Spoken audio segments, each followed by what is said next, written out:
നമസ്കാരം പ്രിയപ്പെട്ട പ്രേക്ഷകരെ, 9 മണി വാർത്ത ആരംഭിക്കുകയാണ്. ഹോർമുസ് കടലിടുക്കുമായി ബന്ധപ്പെട്ട് അമേരിക്കയുടെയും ഇറാന്റെയും പരസ്പര വെല്ലുവിളികളും വാഗ്വാദങ്ങൾക്കും അന്ത്യം സംഭവിക്കുന്നില്ല, അതങ്ങനെ തുടരുകയാണ് എന്നുള്ളതാണ്. ഏറ്റവും ഒടുവിൽ ഇറാൻ പറയുന്നത് ഇസ്ലാമിക വിപ്ലവത്തിന് അമേരിക്ക കീഴടങ്ങി എന്നുള്ളതാണ്. ഈ യുദ്ധവുമായി ബന്ധപ്പെട്ട് പുതിയ ഒരു ഫോർമേഷൻ അത്തരത്തിൽ ഇറാൻ സൃഷ്ടിക്കുകയാണ് എന്ന് വേണം മനസ്സിലാക്കാൻ. നമുക്കറിയാം, ഈ യുദ്ധത്തിൽ ഇറാനെ പിന്തുണയ്ക്കുന്നവരുണ്ട്, ആക്രമണത്തെ എതിർക്കുന്നവരുണ്ട്, അമേരിക്ക ഒപ്പം നിൽക്കുന്ന രാജ്യങ്ങളുണ്ട്. ഒരു ഇസ്ലാമിക് വിപ്ലവം എന്ന തരത്തിലേക്ക് ഈ കാര്യങ്ങൾ എത്തിക്കുന്നതിലൂടെ യുദ്ധത്തിന് പുതിയ വ്യാഖ്യാനം വരുത്താനും കൂടുതൽ രാജ്യങ്ങളുടെ പിന്തുണ തേടാനും ഇറാൻ ശ്രമിക്കുന്നു എന്നുള്ളതാണ് ഏറ്റവും പ്രധാനപ്പെട്ട ഒന്ന്. 2029 ട്രംപ് പ്രസിഡന്റ് പദവി ഒഴിയുന്നതുവരെ യുദ്ധം മുന്നോട്ട് കൊണ്ടുപോകാനുള്ള നീക്കം കഴിഞ്ഞ ദിവസമാണ് ഇറാൻ പുറത്തുവിടുകയും മറ്റും ചെയ്ത്.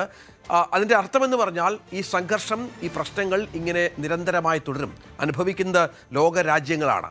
മറ്റൊന്ന്, അമേരിക്കൻ പ്രസിഡന്റ് ഇറാനെ പേടിച്ച് വിമാനം മാറിക്കയറിയ ചില വിവരങ്ങൾ കഴിഞ്ഞ ദിവസം പുറത്തു വന്നിരുന്നു. പക്ഷേ അതിന് ബലിയാടാക്കിയത് പ്രധാനപ്പെട്ട ചില ഉദ്യോഗസ്ഥരെയാണ് എന്നുള്ള തരത്തിലുള്ള വിവരങ്ങൾ കൂടി ഇപ്പോൾ പുറത്തു വരുന്നുണ്ട്. ഇതിനടക്കം നിരവധി വാർത്തകളുണ്ട്. ആദ്യം തലക്കെട്ടുകൾ നോക്കാം. ഹോർമുസ് കടലിടുക്ക് ഇറാന്റെ നിയന്ത്രണത്തിലും നടത്തിപ്പിലുമാണെന്ന് അസന്നിഗ്ധമായി പ്രഖ്യാപിച്ച ഇറാൻ, ഇസ്ലാമിക് വിപ്ലവത്തിന്റെ ശക്തി അമേരിക്കക്കാർ കണ്ടു എന്നും അവകാശവാദം. പ്രഖ്യാപനം ജലപാതയുടെ പൂർണ്ണ നിയന്ത്രണം അമേരിക്കയാണെന്ന് ട്രംപ് അവകാശപ്പെട്ട് ഒരു ദിവസത്തിന് ശേഷം. ഇറാനെ പേടിച്ച് ട്രംപ് അതീവ രഹസ്യമായി വിമാനം മാറിക്കയറിയിട്ടും മന്ത്രിസഭയിലെ പ്രമുഖർ അതേ വിമാനത്തിൽ യാത്ര തുടർന്നുവെന്ന് റിപ്പോർട്ട്. ഇറാന്റെ ചാരക്കണ്ണുകൾക്ക് സംശയത്തിന് ഇടകൊടുക്കാതിരിക്കാനും ബലിയാടാക്കിയത് വിദേശകാര്യ സെക്രട്ടറിയെയും ട്രഷറി സെക്രട്ടറിയെയും. ഇറാനെ പറ്റിക്കാനുള്ള വിമാനത്തിൽ അപകടകരമായ യാത്ര നടത്തി റൂബിയോയും ബസന്റും. ചൈനീസ് മണ്ണിൽ നിന്ന് വിട്ടുപോകാൻ മൈക്രോസോഫ്റ്റ് 5 വർഷത്തിനിടയിൽ 15 ബ്രാഞ്ച് ഓഫീസുകളും സംയുക്ത സംരംഭങ്ങളും അടച്ചുപൂട്ടി. ചൈനയ്ക്കുള്ളിൽ വ്യവസായം നടത്തുന്നതിന് കടുത്ത വെല്ലുവിളികൾ, രാഷ്ട്രീയ പ്രശ്നങ്ങളും തദ്ദേശീയ സോഫ്റ്റ്വെയറുകളും പ്രശ്നമാകുന്നു. യുഎസും ചൈനയും തമ്മിലുള്ള ബന്ധം വഷളായതും മൈക്രോസോഫ്റ്റിന് കനത്ത പ്രഹരം. ഉത്തരാഖണ്ഡിൽ മിന്നൽ പ്രളയം, മണ്ണിടിച്ചിൽ, തുരങ്കത്തിൽ കുടുങ്ങിയ 7 മത്സ്യത്തൊഴിലാളികൾ മരിച്ചു. മണ്ണും ചെളിയും വെള്ളവും കുത്തിയൊലിച്ചു വന്ന് 3 കിലോമീറ്റർ നീളമുള്ള തുരങ്കം മൂടി. 15 പേർ പരിക്കുകളോടെ ആശുപത്രിയിൽ.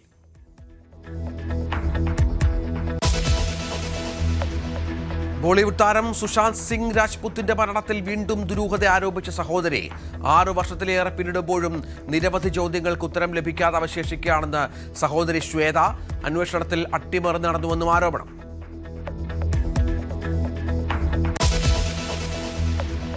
ചൊവ്വയുടെ അത്ഭുതപ്പെടുത്തുന്ന പുതിയ വിവരങ്ങൾ പുറത്തുവിട്ട് നാസ.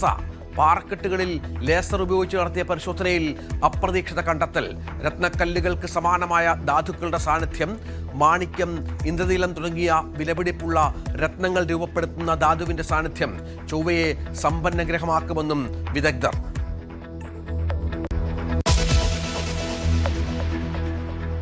മെസ്സിയുമായി ബന്ധപ്പെട്ട വിവാദത്തിൽ സമഗ്ര അന്വേഷണം വരുന്നു. വിജിലൻസ് അന്വേഷണം ഉടൻ പ്രഖ്യാപിച്ചേക്കും. മുൻമന്ത്രി അബ്ദുറഹ്മാനെതിരെയും അന്വേഷണം വരും.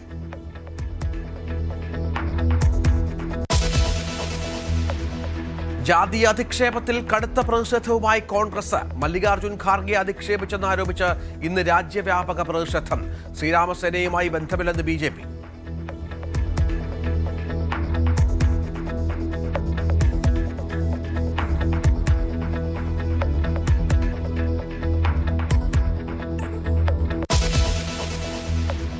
ഗണേഷ് കുമാറിന് പിന്നാലെ NSS നേതൃത്വത്തിനെതിരെ നായർ സംരക്ഷണ സമിതി. NSS ആസ്ഥാനത്തേക്ക് ജാഥ. തെരഞ്ഞെടുപ്പ് രഹസ്യ ബാലറ്റിലൂടെ നടപ്പാക്കണമെന്ന ആവശ്യം. സമാന്തര നീക്കത്തോട് മൗനം പാലിച്ച് NSS.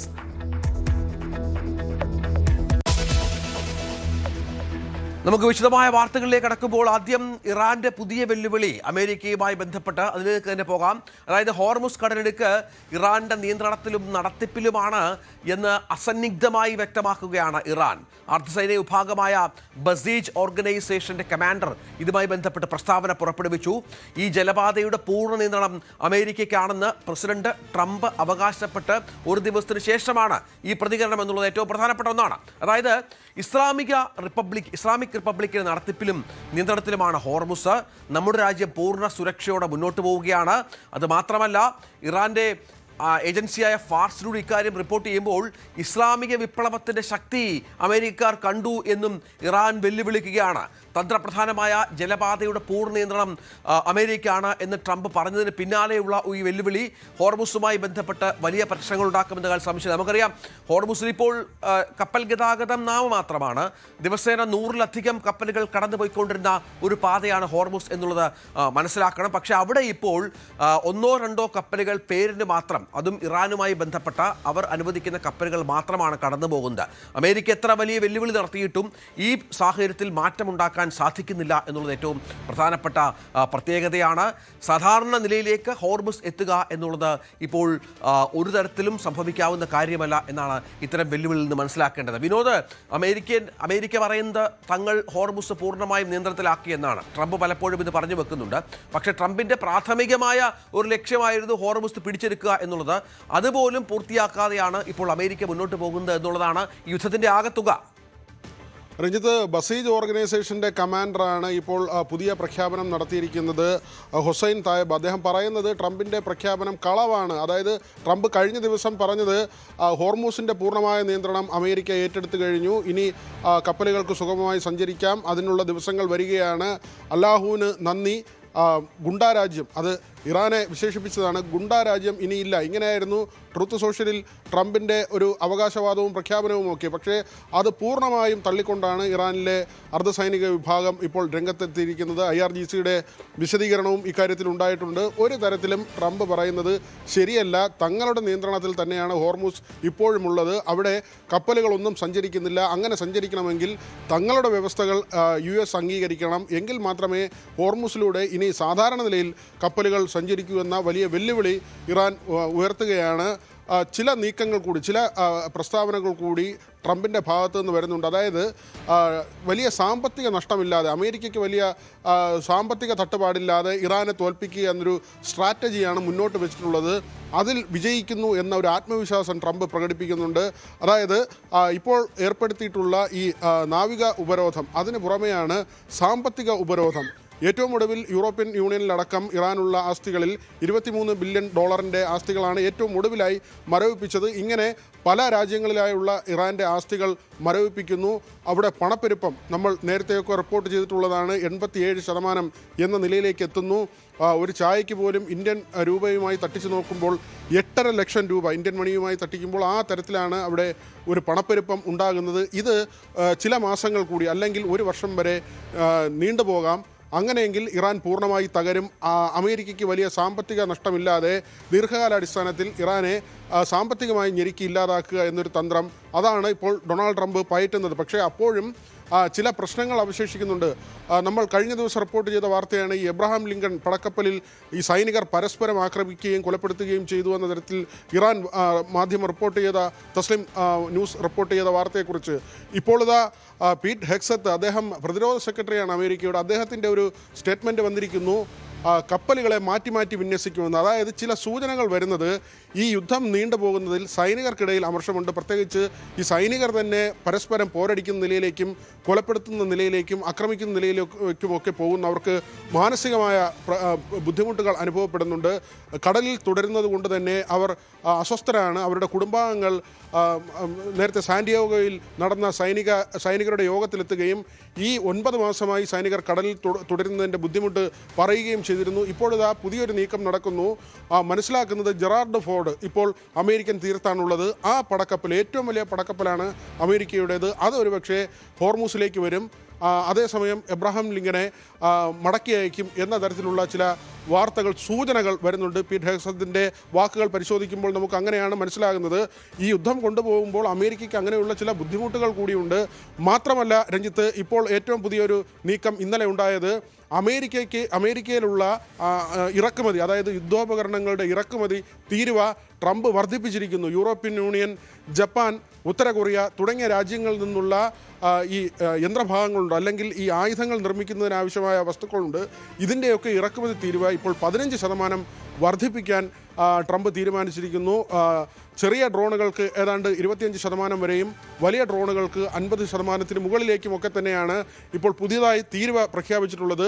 ഇതിൽ നിന്ന് നമുക്ക് മനസ്സിലാക്കാൻ കഴിയുന്നത് ഈ ആയുധ ഇടപാടുമായി ബന്ധപ്പെട്ടും വലിയ സാമ്പത്തിക കടക്കണിയിലേക്ക് അല്ലെങ്കിൽ അങ്ങനെ ഒരു ബാധ്യതയിലേക്ക് അമേരിക്ക ചെന്ന് വീഴുമെന്നുള്ള മുന്നറിയിപ്പുകളുണ്ട്. പ്രത്യേകിച്ച് $70 ബില്യൺ ആവശ്യം, അത് യുദ്ധാവശ്യത്തിന് വേണ്ടി അങ്ങനെ ഒരു ഫണ്ട് ഗവൺമെൻറ് ആവശ്യപ്പെട്ടു. അവിടെ സർക്കാർ ആവശ്യപ്പെടുമ്പോൾ അത് US കോൺഗ്രസ് തള്ളിക്കളഞ്ഞു. അങ്ങനെ തരാൻ കഴിയില്ല, അങ്ങനെ ഈ പണം അങ്ങനെ മുടക്കാൻ കഴിയില്ല എന്നൊരു വാദമുയരുകയും ഈ ആവശ്യം തള്ളിക്കളയുകയും ചെയ്തു. ഭരണകൂടത്തിൻ്റെ ആവശ്യം തള്ളിക്കളയുകയും ചെയ്തു. അങ്ങനെ പലപ്പോഴും ട്രംപിന് രാജ്യത്തിനുള്ളിൽ നിന്ന് തന്നെ ഇങ്ങനെയുള്ള പ്രശ്നങ്ങൾ നേരിടുന്നതാണ്. ഏതായാലും അമേരിക്ക ഇത്തരത്തിൽ പ്രതിസന്ധികൾ നേരിടുമ്പോഴാണ് ഇറാന്റെ തുടർച്ചയായുള്ള വെല്ലുവിളികൾ ഉണ്ടാകുന്നത് എന്ന് പ്രധാനപ്പെട്ട ഒന്നാണ്. യുദ്ധം ആരംഭിച്ചപ്പോൾ നമ്മളൊക്കെ വിചാരിച്ചത് വളരെ വേഗം ഇറാനെ അമേരിക്ക തകർത്ത് കളയുമെന്നായിരുന്നു. പക്ഷേ ഇപ്പോൾ വല്ലാത്ത ഒരു ഊരാക്കുടുക്കിലേക്ക് അമേരിക്ക പെട്ടിരിക്കുന്നു എന്നാണ് മനസ്സിലാക്കേണ്ടത്. ഇതിനിടയിൽ കഴിഞ്ഞ ദിവസമാണ് മറ്റ് പ്രധാനപ്പെട്ട വാർത്ത പുറത്തു വന്നത്. നേരത്തെ തന്നെ ഈ പ്രസിഡന്റ് ട്രംപ് വിമാനം മാറിക്കയറി ഇറാനെ പേടിച്ച് തുർക്കിയിൽ വെച്ച് എന്നുള്ള വിവരങ്ങൾ പുറത്തു വന്നിരുന്നുവെങ്കിൽ പോലും ഇതിൻ്റെ മറ്റു ചില സുപ്രധാനമായ കാര്യങ്ങൾ കൂടി ഇപ്പോൾ ഈ ഘട്ടത്തിൽ പുറത്തു വരികയാണ്.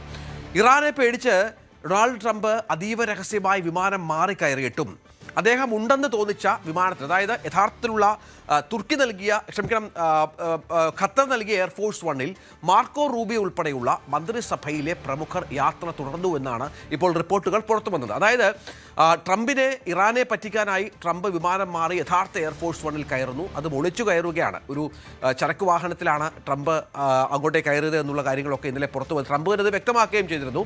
ഇറാന്റെ ചാരക്കണ്ണുകൾക്ക് സംശയത്തിൽ ഇട കൊടുക്കാതിരിക്കാനാണ് വിദേശകാര്യ സെക്രട്ടറി മാർക്കോ റൂബിയോയും ട്രഷറി സെക്രട്ടറി സ്കോട്ട് ബെസന്റും കഴിഞ്ഞ മാസം തുർക്കിയിൽ നടന്ന നാടകത്തിന്റെ ഭാഗമായത് എന്നാണ് പ്രധാനപ്പെട്ട വിവരം ഇപ്പോൾ പുറത്തുവരുന്നത്. യുദ്ധം മൂലം ഇറാന്റെ വധഭീഷണി നിലനിൽക്കുന്നതിനിടെ നാറ്റോ ഉച്ചകോടിക്കായി തുർക്കിയിലെത്തിയ ട്രംപ് മടങ്ങാൻ നേരമാണ് എയർഫോഴ്സ് വണ്ണിൽ എല്ലാവരും കാണുകെ കയറിയത് എങ്കിലും പിൻവാതിൽ വഴി രഹസ്യമായി പുറത്തിറങ്ങി. തുടർന്ന് ഒരു കേറ്ററിംഗ് ട്രക്കിൽ ഒളിച്ച് സഞ്ചരിച്ച് മറ്റൊരു ചെറിയ വിമാനത്തിന്റെ അരികിലെത്തി അതിൽ കയറി പറന്നു എന്നാണ് ഇപ്പോൾ മനസ്സിലാക്കേണ്ടത്. ഏതായാലും പ്രധാനപ്പെട്ട വിവരം പുറത്തു വരുന്നത് ഇത്തരമൊരു നാടകത്തിനായി, അപകടകരമായ ഈ നാടകത്തിനായി ബലിയാടാക്കിയത് മാർക്കോ റൂബിയോയും ബെസന്റും അടക്കമുള്ള അമേരിക്കയിലെ പ്രമുഖ ഉദ്യോഗസ്ഥരെയാണ്. ഇത് അന്താരാഷ്ട്ര മാധ്യമങ്ങൾ വളരെ പ്രാധാന്യത്തോടു കൂടി തന്നെ റിപ്പോർട്ട് ചെയ്ത ഒരു പശ്ചാത്തലമുണ്ട്. US പ്രസിഡന്റിന് എന്തെങ്കിലും സംഭവിച്ചാലുള്ള അടിയന്തര പിന്തുടർച്ചയ്ക്കുള്ള അധികാര ശ്രേണിയിൽ വൈസ് പ്രസിഡന്റും ജനപ്രതിനിധി സഭാ സ്പീക്കറും സെനറ്റ് പ്രോപ്ടെ അധ്യക്ഷൻ കഴിഞ്ഞാൽ 4ാം സ്ഥാനമാണ് സ്റ്റേറ്റ് സെക്രട്ടറി റൂബിയോയ്ക്കുള്ളത് എന്നുകൂടി മനസ്സിലാക്കണം. ആ റൂബിയോയെ ബലിയാടാക്കിയാണ് ഇത്തരമൊരു നാടകം ഇറാനെ പറ്റിക്കാൻ ട്രംപ് നടത്തിയത് എന്നാണ് മനസ്സിലാക്കേണ്ടത്. ഏതെങ്കിലും തരത്തിൽ ഇറാന്റെ പ്ലാനുകൾ വിജയിച്ചിരുന്നുവെങ്കിൽ ഈ 2 ഉദ്യോഗസ്ഥർക്കും ജീവൻ നഷ്ടപ്പെടുമായിരുന്നു എന്നതുകൂടി ചേർത്ത് വെക്കണം. വിനോദ്, ഈ ട്രംപിനെ സംബന്ധിച്ചിടത്തോളം ഏറെ ഭ്രാന്തമായ നിരവധി കാര്യങ്ങൾ ചെയ്യുന്ന ഒരു ഭരണാധികാരിയാണ്, സംശയമില്ല. അങ്ങനെ അമേരിക്കൻ സുരക്ഷാ ഉദ്യോഗസ്ഥർ നടത്തിയ ഈ നാടകത്തിന്റെ ഭാഗമാവുകയും ബലിയാടാവുകയും ചെയ്യേണ്ടി വന്നത് ഈ 2 ഉദ്യോഗസ്ഥരാണ് എന്നുള്ളതാണ് ഇതിന്റെ ഗൗരവം വർദ്ധിപ്പിക്കുന്നത്. രഞ്ജിത്ത്, ഈ വഞ്ചകൻ അല്ലെങ്കിൽ ഭീരു എന്നൊക്കെയുള്ള പ്രതിച്ഛായ അത് ട്രംപിന് ഒന്നുകൂടി ചാർത്തി കിട്ടുകയാണ്. സ്വന്തം തടി രക്ഷിക്കാനായി മറ്റുള്ളവരെ ബലിയാടാക്കി ഇങ്ങനെ ഒരു കാറ്ററിംഗ് വണ്ടിയിൽ, അതായത് ഭക്ഷ്യവസ്തുക്കളൊക്കെ കൊണ്ടുപോകുന്ന കാറ്ററിംഗ് വാഹനമാണ്, അതിൽ കയറി ഒളിച്ചിരുന്ന് മറ്റൊരു വിമാനത്തിൽ കയറി UK പറന്നു എന്ന തരത്തിലുള്ള കാര്യങ്ങൾ പുറത്തു വന്നതോടുകൂടിയാണ് ട്രംപിന് എതിരെയുള്ള ഈ ആക്ഷേപങ്ങൾ ബലപ്പെടുന്നത്. അമേരിക്കൻ തന്നെ ഈ റിപ്പബ്ലിക്കൻ പാർട്ടിയിലുള്ളവർ തന്നെ ട്രംപിനെ പരിഹസിക്കുന്ന നില വരുന്നുണ്ട്. പല ഈ സോഷ്യൽ മീഡിയ പേജുകളിലുമൊക്കെ തന്നെ അമേരിക്കയിലുള്ള പത്രങ്ങൾ ഉൾപ്പെടെയുള്ളവ ട്രംപിനെ കളിയാക്കുന്നുണ്ട്. പ്രത്യേകിച്ച് ഈ സാൻഡ്വിച്ച്, ബർഗർ തുടങ്ങിയ പലഹാരങ്ങളുമായി ചേർത്ത് വെച്ച്, ബ്രെഡ് ഇതുപോലുള്ള ഭക്ഷ്യവസ്തുക്കളുമായി ചേർത്ത് വെച്ച് ട്രംപിനെ കളിയാക്കുന്ന നിരവധി കാർട്ടൂണുകളും അങ്ങനെയുള്ള കുറിപ്പുകളും ഒക്കെ തന്നെ വരികയാണ്. ഇങ്ങനെ ട്രംപ് മുങ്ങി. അത് മാർക്കോ റൂബിയോ പോലെ അവരുടെ ഏറ്റവും സ്റ്റേറ്റ് സെക്രട്ടറി ഈ ചർച്ചകളുമായി ബന്ധപ്പെട്ട് ഏറ്റവും കൂടുതൽ തവണ ഇറാൻ പ്രതിനിധികളുമായി ചർച്ച ചെയ്തതിൽ ഒരാൾ മാർക്കോ റൂബിയോ ആണ്. ഈ കരാറുകൾ കൊണ്ടുവരാൻ വേണ്ടി അശ്രാന്തം പരിശ്രമിച്ച ഒരാളാണ്. ഇത് സമാധാനപരമായി ഈ പ്രശ്നം പരിഹരിക്കുന്നതിന് ഇടപെട്ട ഒരാളാണ് റൂബിയോ. അതോടൊപ്പം തന്നെയാണ് അവരുടെ ട്രഷറി സെക്രട്ടറി സ്കോട്ട് ബെസന്റ്, അദ്ദേഹവും ഈ എയർഫോഴ്സ് വണ്ണിൽ തന്നെ ഉണ്ടായിരുന്നു. ട്രംപ് ആകട്ടെ നേരെ ഗോവണി വഴി ഈ വിമാനത്തിലേക്ക് കയറുകയും മറുവശത്തെ ഒരു ഗോവണി വഴി ഇറങ്ങി ഈ പറയുന്ന ഭക്ഷ്യവസ്തുക്കൾ കൊണ്ടുപോകുന്ന കാറ്ററിംഗ് വാനിൽ കയറി മറ്റൊരു ചെറു വിമാനത്തിൽ കയറി UK പോവുകയായിരുന്നു. അത് കഴിഞ്ഞ് ഈ വിമാനം എയർഫോഴ്സ് വണ്ണും ഇതിന് തൊട്ട് പിന്നാലെ തന്നെ ലാൻഡ് ചെയ്തു. അതിനുശേഷം ട്രംപ് വീണ്ടും രഹസ്യമായി ഈ എയർഫോഴ്സ് വണ്ണിലേക്ക് കയറുകയും പുറത്തിറങ്ങി വന്ന് ആൾക്കാരെ കൈവീശി കാണിക്കുകയും ചെയ്തു. ഇങ്ങനെ നടത്തിയ ഒരു നാടകം, അല്ലെങ്കിൽ ഇവരെ ബലി കൊടുക്കാൻ നടത്തിയ ഒരു കാര്യം അത് പുറത്തു വന്നതോടുകൂടി ട്രംപിൻ്റെ പ്രതിച്ഛായ കൂടുതൽ മോശമാവുകയാണ്. ഇവിടെയും പ്രതിസ്ഥാനത്തേക്ക് വരുന്നത് ഇസ്രായേലാണ്. അവസാന നിമിഷം ട്രംപിന് ഇങ്ങനെ ഒരു ഉപദേശം കൊടുത്തത് ഇസ്രായേലാണ്. അത് മൊസാദിൻ്റെയൊക്കെ തന്നെ ഒരു നിർദ്ദേശമായിരുന്നു ഇസ്രായേൽ കൈമാറിയതെന്ന തരത്തിലാണ് ഇപ്പോൾ വാർത്തകൾ വരുന്നത്. അതായത് ട്രംപിനെ ഇറാൻ എങ്ങനെ വിമാനത്തിൽ ആക്രമിക്കും എന്നൊരു സാധ്യതയുണ്ട്. അതുകൊണ്ട് ഇതിൽ നിന്ന് ഒഴിവാകണം എന്ന ഒരു കാര്യമാണ് ട്രംപ് ഇതിന് മറുപടി പറഞ്ഞത്. പിന്നീട് വിവാദമായപ്പോൾ ഞാനില്ലെങ്കിൽ നിങ്ങളാരുമില്ല എന്ന തരത്തിലൊരു ഒഴുക്കൻ മട്ടിലെ മറുപടി പറഞ്ഞ് ട്രംപ് തലയൂരുകയായിരുന്നു. ഏതായാലും വളരെ പ്രധാനപ്പെട്ട ആളുകളെ ഇങ്ങനെ വിമാനത്തിൽ ഇട്ടുകൊടുത്തു. അതിൽ മാധ്യമപ്രവർത്തകരുണ്ടായിരുന്നു, വൈറ്റ് ഹൗസിലെ ജീവനക്കാരുണ്ടായിരുന്നു, ഉദ്യോഗസ്ഥരടക്കമുള്ളവരുണ്ടായിരുന്നു. ഇവരെ എല്ലാം തന്നെ ഈ വിമാനത്തിലിരുത്തിയിട്ട് ട്രംപ് മറ്റൊരു പിൻവാതിൽ വഴി ഇറങ്ങി ഓടി രക്ഷപ്പെട്ടു എന്ന തരത്തിലുള്ള കാര്യങ്ങൾ. നമ്മളിത് ആദ്യമായല്ല രഞ്ജിത്ത്, ട്രംപിന് നേരെയുള്ള ചില വധശ്രമങ്ങൾ അതുകൂടി ഈ ഭീതിക്ക് അടിസ്ഥാനമാകണം. കാരണം ഈ പെൻസിൽവാനിയയിലെ റാലിയിൽ ഉണ്ടായ ഒരു വധശ്രമ ദൃശ്യങ്ങൾ നമ്മൾ കണ്ടതാണ്. അന്ന് ട്രംപിൻ്റെ ചെവിക്ക് വെടിയേറ്റിരുന്നു. അവിടെ നിന്ന് ഓടി രക്ഷപ്പെടുകയായിരുന്നു ട്രംപ്. അതോടൊപ്പം തന്നെയാണ് ഈ വൈറ്റ് ഹൗസിൽ ഈ വർഷം തന്നെ നടത്തിയ ഒരു ഡിന്നർ, അത് മാധ്യമപ്രവർത്തകർ ഉൾപ്പെടെ ഉള്ളവർക്ക് വേണ്ടി നടത്തിയ ഡിന്നറാണ്. അതിനുള്ളിലേക്ക് ആയുധധാരി കടന്നു കയറുകയും വെടിവെക്കുകയും ആദ്യം സുരക്ഷാ ഉദ്യോഗസ്ഥർ മറ്റ് ആൾക്കാരെയൊക്കെ ജെഡി വാൻസിനെ ഉൾപ്പെടെ രക്ഷിച്ചുകൊണ്ട് പോകുന്നൊരു കാഴ്ചയായിരുന്നു. അപ്പോഴും പരിഹാസം വന്നു, ട്രംപിനെ രക്ഷിക്കാൻ ആരുമില്ല. ട്രംപ് അവിടെ തറയിൽ നിലത്തിരുന്ന് പിന്നീട് അവിടുന്ന് ഈ കുനിഞ്ഞ് ഓടിപ്പോകുന്ന തരത്തിലുള്ള ദൃശ്യങ്ങളൊക്കെ പുറത്തു വന്നിരുന്നു. അമേരിക്കൻ പ്രസിഡന്റാണ് ഇങ്ങനെ വെടിവെപ്പിൽ നിന്ന് ഓടി രക്ഷപ്പെടുന്നത്. അതോടൊപ്പം തന്നെ മാറാലാഗോയിലെ ഫ്ലോറിഡയിൽ അദ്ദേഹത്തിൻ്റെ ആഡംബര വസതിയുണ്ട്. അവിടെ ഈ തരത്തിലുള്ള ആക്രമണം ഉണ്ടായിട്ടുണ്ട്. അന്നും ട്രംപ് തലനാരിലേക്ക് രക്ഷപ്പെടുകയായിരുന്നു. ഡ്രോൺ ആക്രമണം ട്രംപ് നേരിടേണ്ടി വന്നു. UFC അത് അന്ന് ഡ്രോൺ ഉപയോഗിച്ചില്ല. പക്ഷേ ഡ്രോൺ ഉപയോഗിക്കാൻ 6 അംഗ സംഘം എത്തുകയും അവരെ രക്ഷാസേന വെടിവെച്ച് കൊല്ലുകയുമായിരുന്നു. ഇങ്ങനെ പലകുറി ട്രംപിന് നേരെ ചില വധശ്രമങ്ങൾ നടന്നിട്ടുണ്ട്. ഇതിനെല്ലാം അടിസ്ഥാനമായത് ഖാസിം സുലൈമാനിയെ കൊലപ്പെടുത്തിയതോടുകൂടിയാണ്. അതായത് ഇറാൻ്റെ പരമോന്നത സൈന്യത്തിൻ്റെ നേതാവായിരുന്നു, സൈന്യത്തിൻ്റെ മേധാവിയായിരുന്നു ഖാസിം സുലൈമാനി. 2020 ഖാസിം സുലൈമാനിയെ കൊലപ്പെടുത്തിയതോടുകൂടിയാണ് ആദ്യമായി ഇറാൻ പ്രഖ്യാപിക്കുന്നത് ട്രംപിനെ വകവരുത്തുമെന്നത്. അതിൻ്റെ ഏറ്റവും ഒടുവിലത്തെ തെളിവാണ് ഈ വിമാനത്തിൽ നിന്ന് ഇങ്ങനെ മുങ്ങിയത്. തീർച്ചയായും അങ്ങനെയാണ് ഉദ്യോഗസ്ഥരടക്കം ബലിയാടാകേണ്ട ഒരു പശ്ചാത്തലം ഒരുങ്ങുന്നത്. വി വിനോദാണ് വിവരങ്ങൾ പങ്കുവച്ചത്. മറ്റൊരു പ്രധാനപ്പെട്ട കാര്യം ഇപ്പോൾ വിനോദ് പറഞ്ഞ ഒരു കാര്യമുണ്ട്. അതായത് കഴിഞ്ഞ മാസം തുർക്കിയിൽ നടന്ന നാറ്റോ ഉച്ചകോടിയുടെ സമാപനത്തിലാണ് ട്രംപ് വേദിയിലേക്ക് എത്തിയപ്പോഴേക്കും തന്നെ അദ്ദേഹത്തിന് അതിന് മുൻപ് തന്നെ അദ്ദേഹത്തെ രഹസ്യമായി തുർക്കിയിൽ നിന്ന് മാറ്റാനുള്ള, സുരക്ഷിതമായി മാറ്റാനുള്ള പദ്ധതികൾ ആരംഭിച്ചു കഴിഞ്ഞിരുന്നു രഹസ്യാന്വേഷണ വിഭാഗം അമേരിക്കയുടെ എന്നുള്ളതാണ് പുറത്തുവരുന്ന വിവരങ്ങൾ. ആശങ്കാജനകമായ ചില വിവരങ്ങളുമായി അമേരിക്കൻ ഉദ്യോഗസ്ഥർ പ്രസിഡന്റിനെ നേരത്തെ തന്നെ സമീപിച്ചിരുന്നു. അങ്കാറയിൽ അദ്ദേഹം താമസിച്ചിരുന്ന ആഡംബര ഹോട്ടൽ ഏതാണെന്ന് ഇറാനുകാർക്ക്, അതായത് ഇറാനിലെ ഇതുമായി ബന്ധപ്പെട്ട് ട്രംപിനെ വധിക്കാൻ ശ്രമിക്കുന്നവർക്ക് വളരെ കൃത്യമായി അറിയാമായിരുന്നു എന്നാണ് വിവരം അമേരിക്കൻ രഹസ്യാന്വേഷണ ഉദ്യോഗസ്ഥർക്ക് കിട്ടിയത്. തുർക്കി തലസ്ഥാനത്ത് അദ്ദേഹത്തിൻ്റെ വാഹനവ്യൂഹം എങ്ങനെയാണ് സഞ്ചരിക്കുന്നത് എന്ന് പോലും അവർക്ക് ബോധ്യമുണ്ടായിരുന്നു എന്ന് പറയുമ്പോഴാണ് ഈ വിവരങ്ങളുടെ ഗൗരവം അമേരിക്കൻ സുരക്ഷാ ഉദ്യോഗസ്ഥർ മനസ്സിലാക്കിയത്. അത് മാത്രമല്ല, ഏത് വിധേനയും തുർക്കിയിൽ വെച്ച്, നമുക്കറിയാം തുർക്കിയും ഇറാനും തമ്മിൽ വലിയ വ്യത്യാസമില്ല.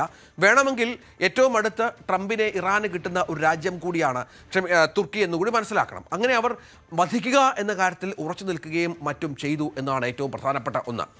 എയർഫോഴ്സ് 1 തകർക്കാൻ തോളിൽ വെച്ച് പ്രയോഗിക്കാവുന്ന മിസൈൽ, അതായത് ഷോൾഡർ മൗണ്ടഡ് മിസൈൽ ഉപയോഗിക്കാനുള്ള നീക്കം ഇറാൻ നടത്തി എന്നുള്ള അതീവ ഗൗരവതരമായ വിവരം കൂടി അമേരിക്കൻ സുരക്ഷാ ഉദ്യോഗസ്ഥർക്ക് ലഭിച്ചിരുന്നു എന്നുള്ളതാണ്. നമ്മൾ മനസ്സിലാക്കേണ്ട ഒരു കാര്യം, ഇതുമായി ബന്ധപ്പെട്ട ആദ്യ വിവരം CIA നൽകുന്നത് ഇസ്രായേലാണ്. ഇസ്രായേലിൻ്റെ മൊസാദ് അടക്കമുള്ള ഇസ്രായേലിൻ്റെ സുരക്ഷാ ഏജൻസികൾ, പ്രധാനപ്പെട്ട ചാരസംഘടനകളൊക്കെ ഈ വിവരം ചോർത്തിയെടുക്കുകയും തുടർന്ന് ഇത് അമേരിക്കൻ സുരക്ഷാ ഉദ്യോഗസ്ഥർക്ക് കൈമാറുകയും ചെയ്യുകയായിരുന്നു. പക്ഷേ ഇത് തുർക്കി തലസ്ഥാനത്തിൻ്റെ ട്രംപിൻ്റെ സുരക്ഷാ ക്രമീകരണങ്ങളെക്കുറിച്ച് ഇറാൻ ശേഖരിച്ച വിവരങ്ങളുടെ കൃത്യത ഈ സംഘത്തെ ഇതോടുകൂടി ആശങ്കയിലാഴ്ത്തുകയും മറ്റും ചെയ്തു. കാരണം എയർഫോഴ്സ് 1 സഞ്ചാരപാത, ഇവിടുത്തെ ഇതുമായി ബന്ധപ്പെട്ട് എന്തൊക്കെയാണ് വാഹനവ്യൂഹവുമായി ബന്ധപ്പെട്ട് എന്തൊക്കെയാണ് തുർക്കിയിൽ ഏർപ്പാട് ചെയ്തിരിക്കുന്ന കാര്യങ്ങൾ, ഇതൊക്കെ വളരെ കൃത്യമായി തന്നെ ഇറാൻ മനസ്സിലാക്കി എന്നാണ് മനസ്സിലാക്കേണ്ടത്.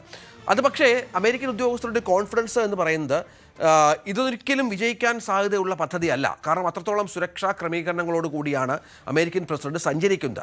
പക്ഷേ അപ്പോഴും രഹസ്യാന്വേഷണ വിവരങ്ങൾ ഇസ്രായേൽ സർക്കാർ CIA പങ്കുവച്ചതും കൂടി ചേർത്ത് വെച്ചപ്പോൾ ഇതിൻ്റെ ഒരു ഗൗരവം ഉദ്യോഗസ്ഥർക്ക് മനസ്സിലാവുകയും സംശയത്തോടെ ഇസ്രായേലിൻ്റെ പദ്ധതികളെ വീക്ഷിക്കുന്നുണ്ട്, ഇസ്രായേലിൻ്റെ വിവരങ്ങളെ വീക്ഷിക്കുന്നുണ്ട് എങ്കിൽ പോലും അത്തരമൊരു ആക്രമണം നടത്താനുള്ള ശേഷി ഇറാനുണ്ടോ എന്നതിനെക്കുറിച്ചാണ് CIA ചില ഉദ്യോഗസ്ഥർ പരസ്പരം ചോദ്യങ്ങൾ അല്ലെങ്കിൽ ചർച്ചകൾ നടത്തിയിരുന്നത്.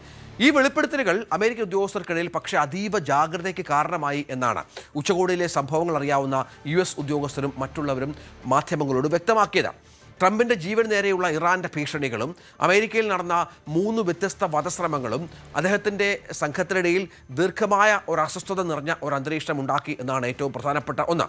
അതായത് ഇടത് കൈയിൽ ഒരു ഫയൽ മുറുക്കി പിടിച്ചുകൊണ്ട് ട്രംപ് തൻ്റെ പത്രസമ്മേളനത്തിൽ എത്തുകയാണ്. ട്രംപിന് നേരത്തെ വിവരങ്ങൾ അറിയാം, തന്നെ വധിക്കാനായി ഇറാൻ ശ്രമിക്കുന്നു, തുർക്കി അതിനൊരു കേന്ദ്രമാക്കി അവർ തെരഞ്ഞെടുത്തിരിക്കുന്നു എന്നുള്ളത്. ഉച്ചകോടി വലിയ വിജയമായിരുന്നു എന്ന് അദ്ദേഹം മാധ്യമങ്ങളോട് പറയുന്നു. പക്ഷേ വധിക്കാനുള്ള ഇറാൻ്റെ ആഗ്രഹത്തെക്കുറിച്ചുള്ള ചിന്തകളിൽ മുഴുകിയ അവസ്ഥയായിരുന്നു ട്രംപ് എന്നാണ് അദ്ദേഹത്തിൻ്റെ ഒരു മൊത്തത്തിലുള്ള ഒരു ഫിസിക്കൽ രീതി കണ്ടപ്പോൾ ആളുകൾക്ക് മനസ്സിലാകുന്നത്.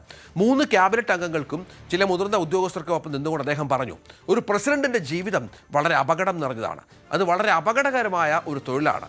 കുറച്ച് മിനിറ്റുകൾക്ക് ശേഷം ട്രംപ് വളരെ കുറച്ച പ്രസംഗത്തിന് ശേഷം വളരെ വേഗം വേദി വിടുകയാണ്. സാധാരണ ഇത്തരം സന്ദർഭങ്ങളിൽ ദീർഘനേരം പ്രസംഗിക്കുകയും ആളുകളോട് സംവേദിക്കുകയും മറ്റും ചെയ്യുന്ന ഒരു നേതാവ് കൂടിയാണ് ട്രംപ്. പക്ഷേ തുർക്കിയിലെ ഈ വേദിയിൽ കുറഞ്ഞ മിനിറ്റുകൾ മാത്രമാണ് ട്രംപ് ചിലവഴിച്ചത് എന്നാണ് മനസ്സിലാക്കേണ്ടത്. തുടർന്ന് പ്രസിഡൻഷ്യൽ കോംപ്ലക്സിൽ നിന്ന് അദ്ദേഹത്തിൻ്റെ വാഹനവ്യൂഹം അങ്കാറ വിമാനത്താവളത്തിലേക്ക് പുറപ്പെട്ട് 4 മിനിറ്റിനുള്ളിൽ എയർഫോഴ്സ് 1 വിമാനത്തിന് അരികിലേക്ക് ഒരു വെള്ള കേറ്ററിംഗ് ട്രക്ക് വന്ന് നിൽക്കുന്നു. മാറിക്കൊണ്ടിരുന്ന ഭീഷണി വിലയിരുത്തൽ പ്രസിഡന്റിന് സുരക്ഷിതമായി രാജ്യം വിടാനുള്ള വഴിയൊരുക്കുക എന്ന ഒരു ഉത്തരവാദിത്തം കൂടി തുർക്കിയുടെ ഭാഗത്തേക്ക് വരികയാണ്. അങ്ങനെ ഉദ്യോഗസ്ഥരടങ്ങുന്ന ഒരു ചെറു സംഘത്തിൻ്റെ ദൗത്യമായി അത് മാറുന്ന ഒരു പശ്ചാത്തലം ഉണ്ടാവുകയാണ്. ലോക നേതാക്കളുമായുള്ള കൂടിക്കാഴ്ചകൾക്കിടയിൽ ട്രംപിനെ വിവരങ്ങൾ അറിയിച്ചുകൊണ്ടും ലഭ്യമായ മാർഗങ്ങൾ വിലയിരുത്തിയും അവർ തുർക്കിയിൽ ആ ദിവസത്തെ ഭൂരിഭാഗം സമയവും ചിലവഴിച്ചു. ദീർഘനേരം ആലോചിക്കാനുള്ള സമയം അവർക്കുണ്ടായിരുന്നില്ല. കൃത്യമായ ഭീഷണിയെക്കുറിച്ചുള്ള വിവരങ്ങൾ പുറത്തു വന്ന മണിക്കൂറുകൾക്കുള്ളിൽ, അതായത് ജൂലൈ 8-ന് വൈകുന്നേരം തന്നെ ട്രംപ് തുർക്കി വിടാൻ തീരുമാനിച്ചിരുന്നു എന്നാണ് ഇപ്പോൾ വിവരങ്ങൾ പുറത്തുവിടുന്നത്.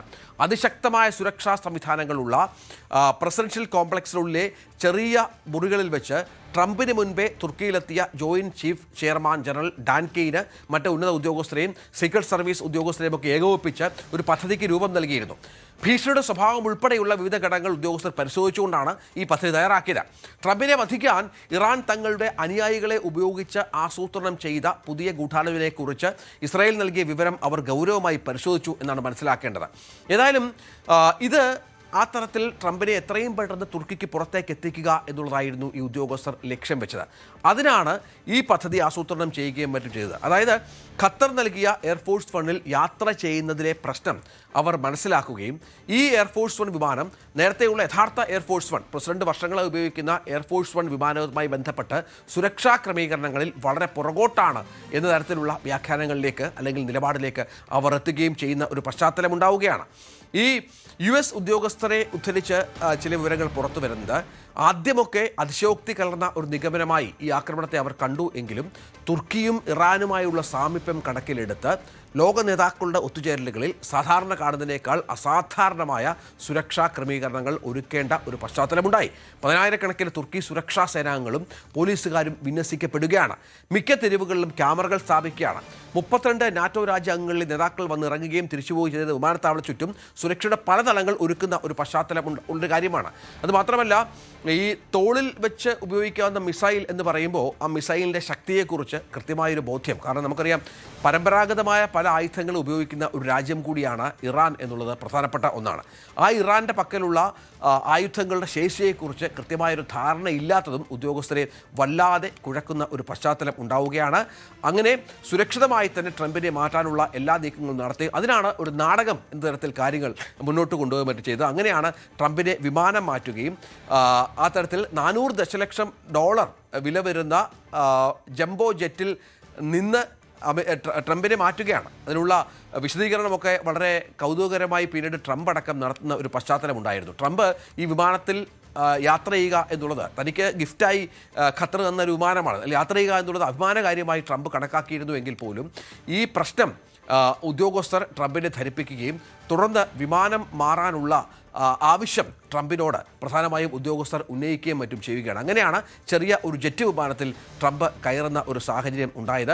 അതിന് പക്ഷേ ഇപ്പോൾ പുറത്തു വരുന്ന വിവരം ട്രംപ് മാത്രമാണ് വിമാനം മാറി സഞ്ചരിച്ചത് എന്നും ട്രംപിൻ്റെ മറ്റ് പ്രധാനപ്പെട്ട ഉദ്യോഗസ്ഥരെല്ലാം ആ വിമാനത്തിൽ തന്നെ യാത്ര ചെയ്തു. അതായത് ഏതെങ്കിലും തരത്തിൽ അറ്റാക്ക് ഉണ്ടാകാൻ, അതായത് ഇറാനെ തെറ്റിദ്ധരിപ്പിക്കുക, അതായത് ഈ വിമാനത്തിൽ അദ്ദേഹം യാത്ര ചെയ്യുന്നുണ്ട് തെറ്റിദ്ധരിപ്പിക്കുക, പക്ഷേ അതിന് ജീവനായി വില കൊടുത്തത് ഈ ഉദ്യോഗസ്ഥരെയാണ് എന്നുള്ള പ്രധാനപ്പെട്ട വിവരങ്ങൾ കൂടിയാണ് ഇപ്പോൾ പുറത്തുവരുന്നത്.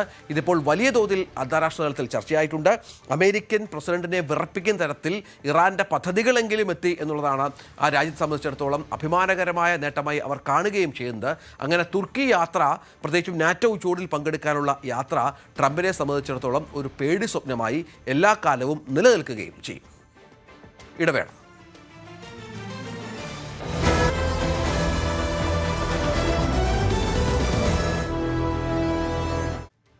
ചൈനീസ് സർക്കാരിൻ്റെ സെൻസർഷിപ്പിലും സൈബർ ആക്രമണങ്ങളിലും പ്രതിഷേധിച്ച് സെർച്ച് ഭീമനായ ഗൂഗിൾ ചൈനീസ് വിപണി വിട്ടുപോകാൻ ഒരുങ്ങുന്നു എന്നുള്ളതാണ് ഇപ്പോൾ ഏറ്റവും പ്രധാനപ്പെട്ട ഒരു വാർത്ത.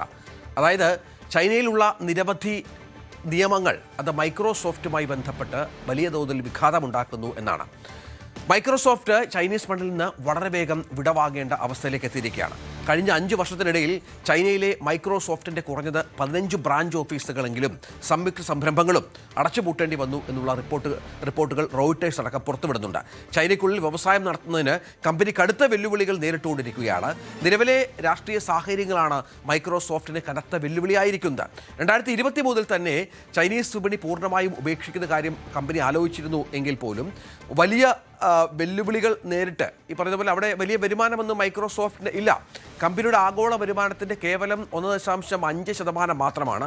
ലോകത്തിൽ ഏറ്റവും കൂടുതൽ ജനസംഖ്യയുള്ള ചൈനയിൽ ഉണ്ടായിരിക്കുന്നത് മൈക്രോസോഫ്റ്റിന് എന്നാണ് ഏറ്റവും പ്രധാനപ്പെട്ട ഒന്ന്. മൈക്രോസോഫ്റ്റ് സംബന്ധിച്ചിടത്തോളം തിരിച്ചടിയായിരിക്കും തദ്ദേശീയമായ സോഫ്റ്റ്വെയറുകളുടെ വരവ്, അത് പ്രധാനപ്പെട്ട ഒന്നാണ്. ഒപ്പം US-ഉം ചൈനയും തമ്മിലുള്ള ബന്ധം വഷളായത് പ്രധാനപ്പെട്ട ഒന്നായി മാറിയിരിക്കുകയാണ്. വിദേശ സോഫ്റ്റ്വെയറുകൾക്ക് പകരം കൂടുതൽ സുരക്ഷിതമെന്ന് കരുതുന്ന തദ്ദേശീയമായ സോഫ്റ്റ്വെയറുകൾ ഉപയോഗിക്കാൻ 2017 മുതൽ തന്നെ ചൈനീസ് ഭരണകൂടം രാജ്യത്ത് സമ്മർദ്ദം ചെലുത്തിയിരുന്നു. വിൻഡോസിനും മൈക്രോസോഫ്റ്റ് ഓഫീസിനും വെല്ലുവിളി ഉയർത്തുന്ന തദ്ദേശീയ സോഫ്റ്റ്വെയറുകൾ ഇതിനകം ചൈനയിൽ നിലവിൽ വരികയും ഉപയോഗിക്കുകയും ചെയ്യുന്ന പശ്ചാത്തലം കൂടിയുണ്ട്. അതുകൊണ്ടാണ് ഇപ്പോൾ പല മേഖലകളിൽ നിന്നും പിന്മാറാൻ മൈക്രോസോഫ്റ്റ് തയ്യാറായിരിക്കുന്നത്. അതുകൊണ്ട് തന്നെ എത്രയും വേഗം ചൈനയിലെ പ്രവർത്തനങ്ങൾ അവസാനിപ്പിക്കുക എന്ന ലക്ഷ്യത്തിലാണ് ഇപ്പോൾ മൈക്രോസോഫ്റ്റ് ഉള്ളത് എന്നാണ് ലഭ്യമാകുന്ന വിവരം. താലിബാൻ ഭരണത്തിൽ നമുക്കറിയാം, അഫ്ഗാനിസ്ഥാനിൽ താലിബാൻ ഭരണം വന്നിട്ട് കേവലം വർഷങ്ങൾ മാത്രമാണ്. അവർ പൂർണ്ണമായും അധികാരം പിടിച്ചെടുത്തിട്ട് അവിടെ അവരൊരു സർക്കാർ രൂപീകരിക്കുന്നു. ഇന്ത്യയുമായും താലിബാൻ അത്യാവശ്യം നല്ല ബന്ധം പുലർത്തുന്ന ഒരു പശ്ചാത്തലമുണ്ട്. പക്ഷേ ഐക്യരാഷ്ട്രസഭയുടെ യൂണിസെഫിൻ്റെ ഏറ്റവും പുതിയ റിപ്പോർട്ടുകൾ പ്രകാരം താലിബാൻ അധികാരത്തിൽ എത്തിയ ശേഷം ഈ 5 വർഷം പിന്നിടുമ്പോൾ രാജ്യത്ത് 24 ലക്ഷത്തോളം പെൺകുട്ടികൾക്ക് സെക്കൻഡറി വിദ്യാഭ്യാസം നിഷേധിക്കപ്പെട്ടു എന്നുള്ളതാണ്. പെൺകുട്ടികളുടെ വിദ്യാഭ്യാസത്തിനുള്ള മൗലിക അവകാശം അടിയന്തരമായി പുനഃസ്ഥാപിക്കണം എന്ന ആവശ്യം UN അസന്നിഗ്ധമായി പ്രഖ്യാപിച്ചിരിക്കുകയാണ്. താലിബാനുമായി ബന്ധപ്പെട്ട് വിദ്യാഭ്യാസ ശാസ്ത്ര സാംസ്കാരിക സംഘടനയായ യുനെസ്കോ ഈ വിഷയത്തിൽ ഗൗരവതരമായ ഇടപെടലുകൾ നടത്തുകയാണ്. സ്ത്രീകൾക്ക് മേലുള്ള നിയന്ത്രണങ്ങൾ കടുപ്പിച്ചിരിക്കുന്നു താലിബാനിൽ. സ്ത്രീകൾ ഭൂരിഭാഗം പേരും മാസത്തിൽ 1-2 തവണ മാത്രമാണ് വീടിന് പുറത്തേക്ക് ഇറങ്ങുന്നത് എന്നും UN വിമൻ ഏജൻസി പുറത്തുവിട്ട റിപ്പോർട്ടിൽ പറയുന്നു. അത്രത്തോളം വലിയ നിയന്ത്രണമാണ് സ്ത്രീകളുമായി ബന്ധപ്പെട്ട് താലിബാനിൽ ഏർപ്പെടുത്തിയിരിക്കുന്നത്. സ്ത്രീകളെയും പെൺകുട്ടികളെയും ലക്ഷ്യമിട്ട് 100-ലധികം ഉത്തരവുകൾ ഇതിനകം തന്നെ അഫ്ഗാനിസ്ഥാനിൽ താലിബാൻ സർക്കാർ പുറപ്പെടുവിച്ചു കഴിഞ്ഞു. അതിലേറ്റവും പ്രധാനപ്പെട്ട ഉത്തരവുകളിലൊക്കെ പറയുന്നത് സ്ത്രീകൾ പുറത്തിറങ്ങുന്നതിനുള്ള നിയന്ത്രണങ്ങൾ, പുറത്തിറങ്ങിയാൽ എങ്ങനെ അവർ ആളുകളെ അഭിമുഖീകരിക്കണം, ദീർഘദൂര യാത്രകളിലുള്ള കാര്യങ്ങൾ, ഒപ്പം വിദ്യാഭ്യാസപരമായ കാര്യങ്ങൾ, ജോലിപരമായ കാര്യങ്ങളിലൊക്കെ കടുത്ത നിയന്ത്രണമാണ് താലിബാൻ സർക്കാർ ഏർപ്പെടുത്തിയിരിക്കുന്നത്. സ്ത്രീകളുടെയും പെൺകുട്ടികളുടെയും വിദ്യാഭ്യാസത്തിൽ നിന്ന് ഒഴിവാക്കുന്നത് മൗലികാവകാശ ലംഘനമാണെന്ന് യുനെസ്കോ ആവർത്തിച്ച് പറയുമ്പോഴാണ് ഇത്തരമൊരു സംഭവം ഇതുമായി ബന്ധപ്പെട്ട് ഉണ്ടാകുന്നത്. അതായത് സ്ത്രീകൾക്ക് ഉന്നത വിദ്യാഭ്യാസവും സെക്കൻഡറി വിദ്യാഭ്യാസവും നിഷേധിക്കപ്പെടുന്ന, അതായത് ഉത്തരവ് പ്രകാരം തന്നെ സർക്കാർ തന്നെ നിഷേധിക്കുന്ന ഏക രാജ്യമാണ് അഫ്ഗാനിസ്ഥാൻ എന്നുള്ളതാണ് ഏറ്റവും പ്രധാനപ്പെട്ട ഒന്നായി യുനെസ്കോ കണ്ടെത്തിയിരിക്കുന്നത്. ഈ 5 വർഷമായി നേരത്തെ പറഞ്ഞ പോലെ ഒരു കുട്ടിയുടെ ജീവിതത്തിൽ വിദ്യാഭ്യാസം നിഷേധിക്കുന്നത് ഗൗരവമേറിയ കാര്യമാണ് എന്ന് യുനെസ്കോ മുന്നോട്ട് വെക്കുന്നുണ്ട്. വിദ്യാഭ്യാസം എന്ന് ഓരോരുത്തരുടെയും മൗലിക അവകാശമാണെന്നും അഫ്ഗാനിസ്ഥാനിൽ അത് പുനഃസ്ഥാപിക്കണമെന്നും ഇവർ ആവശ്യപ്പെടുകയാണ് യുനെസ്കോ. വിദ്യാഭ്യാസത്തിന് പകരം വെക്കാൻ ഒന്നുമില്ല എന്നും യുനെസ്കോ ഇവരെ ബോധ്യപ്പെടുത്താൻ ശ്രമിക്കുകയാണ്. അതുമാത്രമല്ല, ഈ സ്ത്രീകൾക്ക് നേരെ ചുമത്തുന്ന നിയന്ത്രണങ്ങൾ പ്രധാനമായും ഇവരുടെ മാനസികാരോഗ്യത്തെ പ്രതികൂലമായി ബാധിക്കുന്നു എന്നാണ് ഇപ്പോൾ UN ഏജൻസികൾ കണ്ടെത്തിയിരിക്കുന്നത്. 10-7 സ്ത്രീകളുടെയും മാനസികാരോഗ്യം മോശം അല്ലെങ്കിൽ വളരെ മോശം വിഭാഗത്തിലാണ്. 7% വനിതകൾ മാത്രമാണ് ജോലി ചെയ്യുന്നവർ. 93% വനിതകൾക്കും ജോലി ചെയ്യാൻ, ഇവർക്ക് വിദ്യാഭ്യാസം ഉണ്ടായിട്ടും അതിനുള്ള അവസരമുണ്ടായിട്ടും ജോലി ചെയ്യാൻ പറ്റാത്ത സാഹചര്യമാണ് ആ രാജ്യത്ത് എന്നുള്ളത് ഏറ്റവും പ്രധാനപ്പെട്ട ഒന്നാണ്. ഈ വർഷം നടപ്പാക്കിയ നിയന്ത്രണങ്ങൾ വിവാഹത്തിന് മേൽ പുരുഷന്മാർക്കുള്ള അധികാരം വല്ലാതെ ശക്തിപ്പെടുത്തുന്ന ഒന്നായി മാറിയ ഒരു പശ്ചാത്തലം കൂടിയുണ്ട്. സ്ത്രീകൾക്ക് വിവാഹമോചനം നേടുന്നത് കൂടുതൽ ബുദ്ധിമുട്ടാവുകയും ചെയ്തുവെന്നും ഏജൻസി പറയുന്നു. 2025 ഫെബ്രുവരി മാർച്ച് മാസങ്ങളിൽ 2190 പേരിൽ നടത്തിയ സർവേയുടെയും 2026 ഏപ്രിൽ മെയ് മാസങ്ങളിൽ 2811 പേരിൽ നടത്തിയ ടെലിഫോൺ സർവേയുടെയും അടിസ്ഥാനത്തിലാണ് ഈ റിപ്പോർട്ട് തയ്യാറാക്കിയിരിക്കുന്നത്. 2 പതിറ്റാണ്ട് കാലമായി വിദ്യാഭ്യാസ രംഗത്ത് അഫ്ഗാൻ കൈവരിച്ച ചില പുരോഗതികളുണ്ടായിരുന്നു. അതായത് 2001 സ്കൂൾ വിദ്യാഭ്യാസം വളരെ പരിമിതമായിരുന്നുവെങ്കിൽ 2021 ആയപ്പോഴേക്കും 1 ദശലക്ഷം പേർ സെക്കൻഡറി ക്ലാസ്സുകളിൽ ചേരുന്ന ഒരു പശ്ചാത്തലം താലിബാനിൽ ഒരുങ്ങുന്നു. പക്ഷേ 2021 ഓഗസ്റ്റ് 15 അധികാരം താലിബാൻ പിടിച്ചെടുത്തതിന് പിന്നാലെ കടുത്ത നിയന്ത്രണങ്ങൾ, പഴയ ഒരു പ്രിമിറ്റീവ് കാലഘട്ടത്തിലേക്ക് താലിബാൻ മാറുന്ന ഒരു പശ്ചാത്തലം ഉണ്ടാവുകയാണ്. 12 വയസ്സിന് മുകളിലുള്ളവർക്ക് വിദ്യാഭ്യാസം പൂർണ്ണമായും നിരോധിക്കുന്നു. അതുമാത്രമല്ല, NGOകൾ, UN ഏജൻസികൾ, സർക്കാർ ഓഫീസുകൾ, ബ്യൂട്ടി പാർലറുകൾ തുടങ്ങിയിടങ്ങളിൽ സ്ത്രീകൾക്ക് ജോലി ചെയ്യുന്നതിൽ പൂർണ്ണമായും വിലക്ക് ഏർപ്പെടുത്തുകയാണ്. അതുമാത്രമല്ല, ബന്ധുവിനൊപ്പം മാത്രമേ ദീർഘദൂര യാത്രകൾ അനുവദിക്കൂ. പൊതുസ്ഥലങ്ങളിൽ ഇറങ്ങുമ്പോൾ കണ്ണുകൾ ഒഴികെ ശരീരം മുഴുവൻ മറയ്ക്കുന്ന ബുർഖയോ നിഖാബോ നിർബന്ധമാക്കുകയാണ്. പാർക്കുകളിലും ജിമ്മുകളിലും സ്പോർട്സ് ക്ലബ്ബുകളിലും ഈ വനിതകൾക്ക് പ്രവേശനമില്ല എന്നിങ്ങനെ പ്രിമിറ്റീവായ വളരെ കാടത്തമുള്ള നിരവധി നിയമങ്ങളാണ് താലിബാൻ നടപ്പിലാക്കിയത്. ലോകത്ത് നേരത്തെ പറഞ്ഞതുപോലെ പെൺകുട്ടികൾക്കും സ്ത്രീകൾക്കും സെക്കൻഡറി ഉന്നത വിദ്യാഭ്യാസത്തിന് ഔദ്യോഗികമായി വിലക്കേർപ്പെടുത്തിയിരിക്കുന്ന രാജ്യം അഫ്ഗാനിസ്ഥാൻ മാത്രമാണ് എന്നാണ് മനസ്സിലാക്കേണ്ടത്. ഏതായാലും നേരത്തെ പറഞ്ഞതുപോലെ 2021 ഓഗസ്റ്റ് 15 US നാറ്റോ സേനകളുടെ പിന്മാറ്റത്തെ തുടർന്ന് അഫ്ഗാനിസ്ഥാനിൽ താലിബാൻ പിടിച്ചെടുക്കുന്നത്. ഇതിനെ തുടർന്നാണ് ഇത്ര വലിയ നീതി നിഷേധം സ്ത്രീകൾക്കെതിരെ താലിബാൻ നടത്തുന്നത് എന്നാണ് ഏറ്റവും പ്രധാനപ്പെട്ട ഒന്ന്. മതപരമായ ചില കാര്യങ്ങൾ ചൂണ്ടിക്കാട്ടിയാണ് താലിബാൻ ഇത്തരം കാര്യങ്ങൾ നടപ്പിലാക്കി വരുന്നത്. അതിനോട് പ്രതികരിക്കാൻ ആരെങ്കിലും ശ്രമിച്ചാൽ അതിനുള്ള കടുത്ത ശിക്ഷ താലിബാന്റെ ഭാഗത്ത് നിന്ന് ഉണ്ടാകും. അതുകൊണ്ട് തന്നെ നിശബ്ദമായി താലിബാൻ ഭരണത്തിലെ ക്രൂരതകൾ അനുഭവിച്ചു വരികയാണ് അഫ്ഗാനിലെ സ്ത്രീകൾ. ഉത്തരാഖണ്ഡിൽ മിന്നൽ പ്രളയത്തെ തുടർന്നുണ്ടായ മണ്ണിടിച്ചിലിൽ ചമോലി ജില്ലയിലുള്ള പീപ്പൽകോട്ടിക്ക് സമീപം നിർമ്മാണത്തിരിക്കുന്ന തുരങ്കത്തിൽ കുടുങ്ങിയ 7 തൊഴിലാളികൾ മരിച്ചു. മണ്ണും ചെളിയും വെള്ളവും കുത്തിയൊലിച്ചു വന്ന് 3 കിലോമീറ്റർ നീളമുള്ള തുരങ്കത്തിനുള്ളിലേക്ക് കയറുകയായിരുന്നു. തുരങ്കത്തിന്റെ പ്രവേശന കവാടത്തിൽ നിന്നും 1.5 കിലോമീറ്റർ ഉള്ളിലാണ് ഈ അവശിഷ്ടങ്ങൾ വന്നു നിറഞ്ഞതെന്ന് അധികൃതർ അറിയിച്ചു. തുരങ്കത്തിനുള്ളിൽ ഉണ്ടായിരുന്ന 22 തൊഴിലാളികളിൽ ബാക്കി 15 പേരും പരിക്കുകളോടെ ആശുപത്രിയിലാണ്. വ്യാഴാഴ്ച രാത്രി 7:30 22 തൊഴിലാളികൾ ജോലി ചെയ്യുമ്പോഴാണ് പെട്ടെന്ന് വെള്ളവും മണ്ണും തുരങ്കത്തിലേക്ക് ഇരച്ചു കയറുന്നത് എന്ന് പോലീസ് അറിയിച്ചു. സംഭവ സ്ഥലത്തേക്ക് പ്രാദേശിക ദുരന്ത നിവാരണ സേനാംഗങ്ങളെ വിന്യസിച്ചു. പരിക്കേറ്റ നിലയിൽ രക്ഷപ്പെടുത്തിയ തൊഴിലാളികളെ ആശുപത്രിയിൽ പ്രവേശിപ്പിച്ചിട്ടുണ്ട് എന്നും അവർക്ക് എല്ലാ ചികിത്സയും നൽകുന്നുണ്ട് എന്നും ഉത്തരാഖണ്ഡ് മുഖ്യമന്ത്രി വ്യക്തമാക്കിയാണ്. എയർലിഫ്റ്റിംഗ് അടക്കമുള്ള കാര്യങ്ങളാണ് ഇപ്പോൾ അതുമായി ബന്ധപ്പെട്ടാണ് സർക്കാർ മുന്നോട്ട് പോകുന്നത്. ബോളിവുഡ് താരം സുശാന്ത് സിംഗ് രാജ്പുത്തിൻ്റെ മരണം അന്ന് തന്നെ വലിയ വിവാദമായിരുന്നു. ഇതുമായി ബന്ധപ്പെട്ട് ബന്ധുക്കൾ ഒരുപാട് ദുരൂഹതകൾ ആരോപിച്ചിരുന്നു. ഇപ്പോൾ സഹോദരി ശ്വേത വീണ്ടും ഈ ദുരൂഹതകളുമായി ബന്ധപ്പെട്ട് മുന്നോട്ട് വരികയാണ്. മരണം നടന്ന 6 വർഷത്തിലേറെ പിന്നിടുമ്പോഴും കേസിൽ നിരവധി ചോദ്യങ്ങൾ ഇപ്പോഴും ഉത്തരം ലഭിക്കാതെ അവശേഷിക്കുകയാണ് എന്നവർ വ്യക്തമാക്കുകയാണ്. സംഭവത്തിൽ അട്ടിമറി നടന്നിട്ടുണ്ട് എന്നും ശ്വേത ആരോപിക്കുകയാണ്. ഒരു യൂട്യൂബ് ചാനലിന് നൽകിയ അഭിമുഖത്തിലാണ് ശ്വേത മരണവുമായി ബന്ധപ്പെട്ട പുതിയ സംശയങ്ങൾ ഉന്നയിച്ചത്. സുശാന്തിൻ്റെ മുൻ മാനേജറായിരുന്ന ദിഷ സാലിയൻ്റെ മരണശേഷം സഹോദരൻ വല്ലാതെ അസ്വസ്ഥനായിരുന്നു. അവർ തന്നെയും വെറുതെ വിടില്ല എന്ന് സുശാന്ത് നിരന്തരം പറയുമായിരുന്നു. എന്തെങ്കിലും നിർണായക വിവരങ്ങൾ പക്ഷേ സുശാന്തിൻ്റെ കൈവശം ഉണ്ടായിരുന്നിരിക്കാം എന്നും ശ്വേത കൂട്ടിച്ചേർക്കുകയാണ്. മരണവുമായി ബന്ധപ്പെട്ട അനേകം ചോദ്യങ്ങൾക്ക് ഇപ്പോഴും ഉത്തരങ്ങൾ ലഭിച്ചിട്ടില്ല എന്ന് അവർ പറയുകയാണ്. യഥാർത്ഥത്തിൽ എന്താണ് സംഭവിച്ചത് എന്ന് ആർക്കും അറിയില്ല. വിഷാദ രോഗം കാരണമാണ് സുശാന്ത് മരിച്ചത് എന്നുള്ള വിവരങ്ങളൊക്കെയാണ് അന്ന് പുറത്തു വന്നിരുന്നത്. പക്ഷേ പോസ്റ്റ്മോർട്ടം ഒന്നും കൃത്യമായി നടന്നില്ല.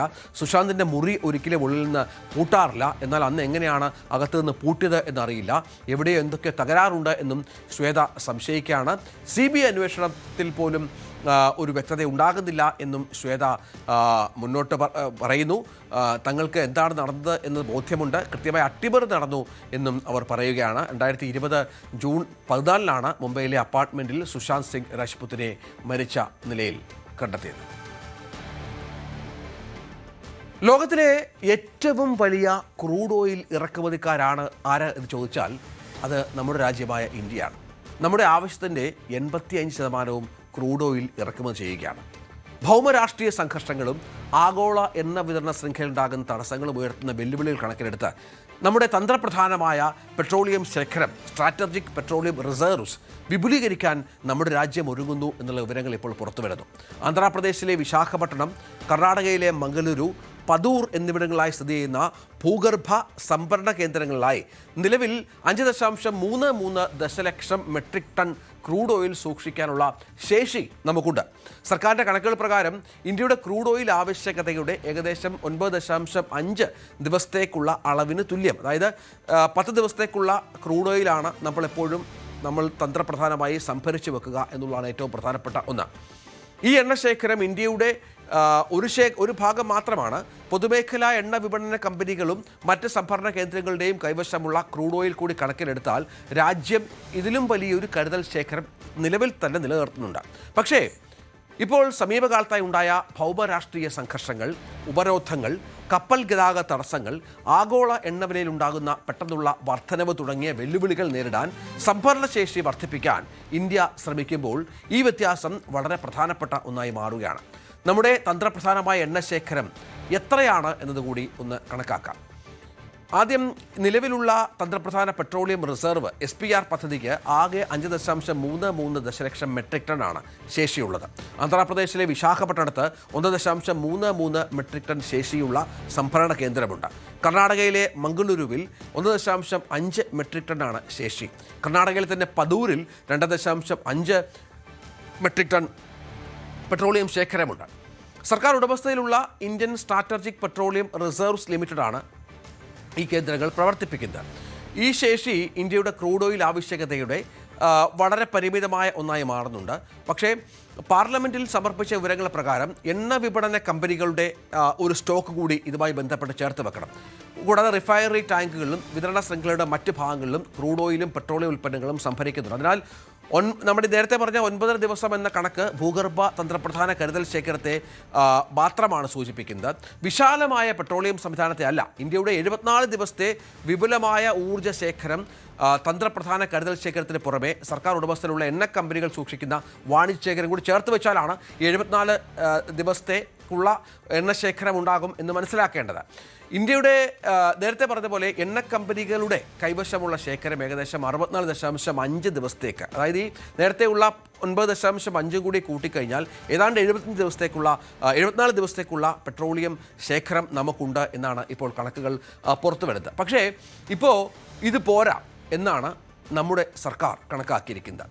ഇന്റർനാഷണൽ എനർജി ഏജൻസിയുടെ മാനദണ്ഡത്തെക്കാൾ താഴെയാണ് നമ്മുടെ ശേഖരം എന്നുള്ളത് ഏറ്റവും പ്രധാനപ്പെട്ട ഒന്നാണ്. 80 ദിവസത്തേക്കുള്ള ശേഖരമെങ്കിലും ഒരു രാജ്യം സൂക്ഷിക്കണമെന്നാണ് ഏജൻസി വ്യക്തമാക്കുന്നത്. നമ്മൾ IEA-യിൽ അംഗമായതോടുകൂടി ഇന്ത്യയുടെ ദീർഘകാല ഊർജ്ജ ആസൂത്രണത്തിൽ ഈ മാനദണ്ഡം കൂടുതൽ പ്രാധാന്യമർഹിക്കുന്നതായി മാറിയ ഒരു പശ്ചാത്തലമാണ്. എന്തുകൊണ്ടാണ് ഇന്ത്യ കൂടുതൽ തന്ത്രപ്രധാനമായ എണ്ണശേഖരങ്ങൾ ഒരുക്കുന്നത് എന്നതുകൂടി ഇതിലൂടെ ചേർത്ത് വെക്കുന്നത്? അതിൽ ഇറക്കുമതി ചെയ്ത രാജ്യമെന്ന നിലയിൽ ആഗോള വിതരണ ശൃംഖലയിലുണ്ടാകുന്ന ഓരോ തടസ്സങ്ങളും നമ്മളെ സംബന്ധിച്ചിടത്തോളം വലിയൊരു വെല്ലുവിളിയായി മാറുന്ന പ്രധാനപ്പെട്ട പശ്ചാത്തലമുണ്ട്. പ്രധാനപ്പെട്ട ഉൽപ്പാദന മേഖലകളിൽ നിന്നോ പ്രധാന ഷിപ്പിംഗ് റൂട്ടുകളിൽ നിന്നോ ഉള്ള വിതരണത്തിൽ ദീർഘകാല തടസ്സമുണ്ടാകുന്നത് ഇന്ധന ലഭ്യത, പണപ്പെരുപ്പം, വ്യാപാര സന്തുലിതാവസ്ഥ, മൊത്തത്തിലുള്ള സാമ്പത്തിക വളർച്ച എന്നിവയെ കാര്യമായി ബാധിക്കുന്നു എന്നാണ് വിവരം. ലോകത്തിലെ ഏറ്റവും നിർണായകമായ എണ്ണ ഗതാഗത പോയിന്റുകൾ ഒന്നായ ഹോർമുസ് കടലിടുക്കിന് ചുറ്റുമുള്ള തടസ്സങ്ങൾ ഈ ദുർബലത പ്രത്യേകിച്ചും പ്രകടമായ ഒരു പശ്ചാത്തലമുണ്ടാകുന്നു. അങ്ങനെ ഈ അസ്ഥിരതകളും മറ്റും നമ്മുടെ ഷിപ്പിംഗ് ചെലവുകളും ക്രൂഡ് ഓയിൽ വിലയും മറ്റും വല്ലാതെ വർദ്ധിപ്പിക്കുന്ന ഒരു പശ്ചാത്തലമുണ്ട്. നമ്മുടെ സമ്പദ് വ്യവസ്ഥയെ, കാരണം ഇറക്കുമതിയെ പൂർണ്ണമായും ആശ്രയിക്കുന്ന നമ്മുടെ സമ്പദ് വ്യവസ്ഥയെ ഇത് കാര്യമായി ബാധിക്കുന്ന ഒരു പശ്ചാത്തലമുണ്ട്. അതുകൊണ്ടാണ് തന്ത്രപരമായ ഒരു കരുതൽ ശേഖരം ആവശ്യമുണ്ട് എന്നുള്ള തരത്തിലേക്ക് കാര്യങ്ങൾ വരുന്നത്. നമുക്കറിയാം, യുണൈറ്റഡ് അറബ് എമിറേറ്റ്സുമായി UAE-യുമായി കാര്യമായ സഹകരണമുണ്ട്. ഈ സഹകരണം വർദ്ധിപ്പിക്കുക എന്നുള്ളതാണ് ഇപ്പോൾ പ്രാഥമികമായി നമ്മൾ കണ്ടെത്തിയിരിക്കുന്ന മാർഗം. ഇന്ത്യയുടെ ഊർജ്ജ സുരക്ഷാ തന്ത്രം ശക്തിപ്പെടുത്തുകയാണ്. ചർച്ചകൾ ഇതുമായി ബന്ധപ്പെട്ട പല കാര്യങ്ങളിലും ആവിഷ്കരിക്കപ്പെടുന്ന പശ്ചാത്തലമുണ്ടാകുന്നു. പെട്രോളിയം കേന്ദ്രങ്ങളിലെ തങ്ങളുടെ ക്രൂഡ് ഓയിൽ ശേഖരം 30 ദശലക്ഷം ബാരൽ വരെയായി ഉയർത്താൻ പദ്ധതിയുണ്ട് എന്നാണ് Abu Dhabi national oil company May 15 പ്രഖ്യാപിച്ചിരിക്കുന്നത്. ഇത് സുപ്രധാനമായ ഒരു നീക്കമാണ്. നമ്മുടെ ഓയിൽ സംഭരണ കേന്ദ്രങ്ങൾ നമ്മൾ അതിൻ്റെ സ്ഥലങ്ങളും ഒക്കെ വർദ്ധിപ്പിക്കുമ്പോൾ അവിടെ കൂടുതൽ പെട്രോളിയം റിസർവ് ശേഖരിക്കാനായി അതിനുള്ള സംവിധാനം ഒരുക്കുകയാണ് UAE പോലെയുള്ള സംഗതികൾ എന്നാണ് മനസ്സിലാക്കേണ്ടത്. നിർദ്ദിഷ്ട വിപുലീകരണ പദ്ധതിയിൽ മംഗളൂരുവിലെ നിലവിലുള്ള അടിസ്ഥാന സൗകര്യങ്ങൾ പ്രയോജനപ്പെടുത്തുന്നതിനൊപ്പം വിശാഖപട്ടണം, ഒഡീഷയിലെ ചണ്ഡിഗോൾ എന്നിവിടങ്ങളിൽ പുതിയ സാധ്യതകൾ പരിശോധിക്കാനും ലക്ഷ്യമിടുന്നു എന്നാണ് മനസ്സിലാക്കേണ്ടത്. ഊർജ്ജ സുരക്ഷ ശക്തിപ്പെടുത്തുന്നതിനൊക്കെയുള്ള UAE ഇന്ത്യ വിതരണ ശൃംഖലകളുടെ സുസ്ഥിരത മെച്ചപ്പെടുത്തുന്നതിനുമാണ് ഈ സഹകരണം ലക്ഷ്യമിടുന്നത്. ഈ തന്ത്രപ്രധാന സംഭരണ സംവിധാനങ്ങളുമായി സംയോജിപ്പിക്കാവുന്ന രീതിയിൽ UAEയിലെ ഫുജൈറ ഓയിൽ ഹബ്ബിൽ ക്രൂഡ് ഓയിൽ സംഭരണത്തിലുള്ള സാധ്യതകൾ പരിശോധിക്കാൻ കൂടി ഇരു രാജ്യങ്ങളും ധാരണയിലെത്തിയിട്ടുണ്ട്. ഇതിനായി പണം മുടക്കാൻ നമ്മുടെ രാജ്യം തയ്യാറാകുന്നു എന്നുള്ളതാണ് ഏറ്റവും പ്രധാനപ്പെട്ട ഒന്ന്. അത് മാത്രമല്ല, LPGയുടെ കാര്യത്തിലായാലും LNGയുടെ കാര്യത്തിലായാലും ഒക്കെ വ്യാപകമായ സഹകരണം നടത്താൻ UAEയുമായി നമ്മൾ തീരുമാനിച്ചിരിക്കുന്ന ഒരു പശ്ചാത്തലമുണ്ടാവുകയാണ്. അങ്ങനെ വിവിധ മേഖലകളിൽ കൂടുതൽ സംഭരണ കേന്ദ്രങ്ങൾ സ്ഥാപിച്ചുകൊണ്ട്, ഉദാഹരണമായി ചന്ദിഖോളിയിൽ എന്ന സ്ഥലത്ത് ഏകദേശം 400 ഏക്കർ ഭൂമി ഏറ്റെടുത്താണ് ഇപ്പോൾ കാര്യങ്ങൾ മുന്നോട്ട് കൊണ്ടുപോകുന്നത്. അവിടെ ഒരു വലിയ പെട്രോളിയം സംഭരണ കേന്ദ്രം ഏർപ്പെടുത്താനുള്ള നീക്കങ്ങളുമായി ബന്ധപ്പെട്ട് സർക്കാർ മുന്നോട്ട് പോകുന്ന ഒരു പശ്ചാത്തലം കൂടിയുണ്ട്. അങ്ങനെ ആഗോളതലത്തിലുണ്ടാകുന്ന പ്രശ്നങ്ങൾ പരിഹരിക്കുക എന്ന തരത്തിൽ കാര്യങ്ങൾ മുന്നോട്ട് കൊണ്ടുപോവുക. ഇനിയൊരു യുദ്ധം, ദീർഘകാലം നീണ്ടു നിൽക്കുന്ന യുദ്ധമൊക്കെ ഉണ്ടാകുന്ന ഒരു പശ്ചാത്തലമുണ്ടായാൽ അതിനെ അതിജീവിക്കുക എന്നുള്ളതാണ് ഈ ഹോർമുസ് പ്രശ്നം അല്ലെങ്കിൽ ഇറാൻ അമേരിക്ക സംഘർഷം നമുക്ക് നൽകിയ ഒരു പാഠം. അതുകൊണ്ട് തന്നെ 90 ദിവസമെങ്കിലും മിനിമം നമ്മുടെ റിസർവ് വെക്കാനുള്ള പ്രധാനപ്പെട്ട പദ്ധതിയിലേക്ക് ഇന്ത്യ മുന്നോട്ട് പോകുന്നു എന്നാണ് മനസ്സിലാക്കേണ്ടത്. ഏതായാലും ഇപ്പോൾ 74 ദിവസം എന്നുള്ളത് ഏതാണ്ട് 26 ദിവസം കൂടി വർദ്ധിപ്പിച്ച് 90 ദിവസത്തെ ഒരു ഭൂഗർഭ കരുതൽ ശേഖരത്തിലേക്ക് കാര്യങ്ങൾ എത്തുക. അത് മാത്രമല്ല, വിശാലമായ ദേശീയ സുരക്ഷ, ദേശീയ റിസർവ്, പെട്രോളിയം റിസർവ്, പ്രത്യേകിച്ചും ഓയിലുമായി ബന്ധപ്പെട്ട നമ്മുടെ സുരക്ഷ, ഊർജ്ജ സുരക്ഷ, അത് പ്രധാനമായും മുന്നോട്ട് വെക്കുക എന്ന തരത്തിലാണ് ഇപ്പോൾ കാര്യങ്ങൾ മുന്നോട്ട് കൊണ്ടുപോകുന്നത്. അതിനുള്ള എല്ലാ നടപടിക്രമങ്ങളും പൂർത്തീകരിച്ചു കഴിഞ്ഞു. UAEയുമായി മാത്രമല്ല, നമുക്കറിയാം വെനസ്വേലയുമായും റഷ്യയുമായും ആഫ്രിക്കയിലെ മറ്റ് പല രാജ്യങ്ങളുമായും ഒക്കെ ചേർത്ത് വെച്ചുള്ള നിരവധി പദ്ധതികൾ കൂടി നമ്മൾ മുന്നോട്ട് കൊണ്ടുവരുന്നുണ്ട്. അതിനുള്ള നീക്കങ്ങളിലാണ് ഇപ്പോൾ ഇന്ത്യൻ സർക്കാർ എന്നുള്ളതാണ് ഏറ്റവും പ്രധാനപ്പെട്ട കാര്യം. ചൊവ്വ എന്ന ഗ്രഹത്തെക്കുറിച്ച് ഏറെ കൗതുകമുള്ള വാർത്തകൾ ഇപ്പോഴും പുറത്തു വരാറുണ്ട്. ഇപ്പോൾ ചൊവ്വയെക്കുറിച്ച് മറ്റു ചില പ്രധാനപ്പെട്ട വിവരങ്ങൾ നാസ പുറത്തുവിടുകയാണ്. ഒരുപക്ഷെ ഈ ഗ്രഹങ്ങളുടെ കൂട്ടത്തിൽ അതിസമ്പന്ന ഗോളമായി ചൊവ്വ മാറാൻ പോകുന്നു എന്നാണ് നാസയുടെ പുതിയ കണ്ടെത്തലുകൾ. ചൊവ്വയുടെ അത്ഭുതപ്പെടുത്തുന്ന പുതിയ വിവരങ്ങൾ പുറത്തുവിടുമ്പോൾ നാസയുടെ ഒരു പെർസിവറൻസ് റോവർ ചൊവ്വയിലെ പാറക്കെട്ടുകളിൽ ലേസർ ഉപയോഗിച്ച് നടത്തിയ പരിശോധനയിലാണ് അപ്രതീക്ഷിതമായ കണ്ടെത്തലുണ്ടായിരിക്കുന്നത്. രത്നക്കല്ലുകൾക്ക് സമാനമായ ധാതുക്കളുടെ സാന്നിധ്യം ബഹിരാകാശ ഗവേഷകർക്ക് കണ്ടെത്താൻ സാധിച്ചു എന്നുള്ളതാണ് ഏറ്റവും പ്രധാനപ്പെട്ട ഒന്ന്. ചൊവ്വയിലെ ജസറോ ഗർത്തത്തിന് സമീപമുള്ള പാറകളിലാണ് അമൂല്യ രത്നങ്ങളുമായി സാമ്യമുള്ള പദാർത്ഥങ്ങൾ കണ്ടെത്തിയതെന്ന് നാസ വ്യക്തമാക്കുകയാണ്. റോവറിലെ സൂപ്പർ ക്യാമ്പ് എന്ന അത്യാധുനിക ഉപകരണത്തിലെ ലേസർ ഉപയോഗിച്ച് ചൊവ്വയിലെ പാറകളുടെ രാസഘടന പരിശോധിക്കുമ്പോഴാണ് ക്രോമിയം അടങ്ങിയ കോറണ്ടം എന്ന ധാതു ശാസ്ത്രജ്ഞരുടെ ശ്രദ്ധയിൽപ്പെടുന്നത്. മാണിക്യം, ഇന്ദ്രനീലം തുടങ്ങിയ അതീവ വിലപിടിപ്പുള്ള രത്നങ്ങൾ രൂപപ്പെടുന്നത് ഈ കോറണ്ടം എന്ന ധാതുവിൽ നിന്നാണ് എന്നാണ് മനസ്സിലാക്കേണ്ടത്. ഇത്തരമൊരു പ്രദേശത്ത് ഈ ധാതുക്കളുടെ സാന്നിധ്യം കണ്ടെത്തിയത് ബഹിരാകാശ ഗവേഷകരെ വല്ലാതെ ആശ്ചര്യപ്പെടുത്തിയിട്ടുണ്ട്. കോടിക്കണക്കിന് വർഷങ്ങൾക്ക് മുൻപ് തന്നെ പാറകളിലെ വിടവുകളിലൂടെ അതിശക്തമായ ചൂടുവെള്ളം ഒഴുകിയതാണ് ധാതുക്കൾ രൂപപ്പെടാൻ കാരണമെന്നാണ് ഇപ്പോൾ നാസയും മറ്റും കണ്ടെത്തിയിരിക്കുന്നത്. ഭൂമിയിലും സമാനമായ സാഹചര്യങ്ങളിലാണ് രത്നക്കല്ലുകൾ രൂപപ്പെടാറുള്ളത്. മുൻപ് കരുതിയതിനേക്കാൾ വളരെ സങ്കീർണമായിരുന്നു ചൊവ്വയിലെ ഈ കണ്ടെത്തലെന്നാണ് മനസ്സിലാക്കേണ്ടത്. ഒരു കാലത്ത് സജീവമായി ജലമൊഴുകിയ ഒരു സ്ഥലമാണ്. അഗ്നിപർവ്വത സ്ഫോടനങ്ങൾ നടന്നിരുന്നു. ഇതിനൊക്കെയുള്ള തെളിവുകളാണ് ഇപ്പോൾ പുറത്തു വരുന്നത്. അങ്ങനെയാണ് ഈ വലിയ സമ്പന്ന ഗ്രഹമായി ചൊവ്വ മാറുന്നത്. സ്വാഭാവികമായും അത്തരം ചില പര്യവേഷണങ്ങളിലേക്ക് കൂടി നാസ കടക്കും എന്നുള്ളതാണ് ഏറ്റവും പ്രധാനപ്പെട്ട വിവരമായി പുറത്തു വരുന്നത്. ഇടവേള.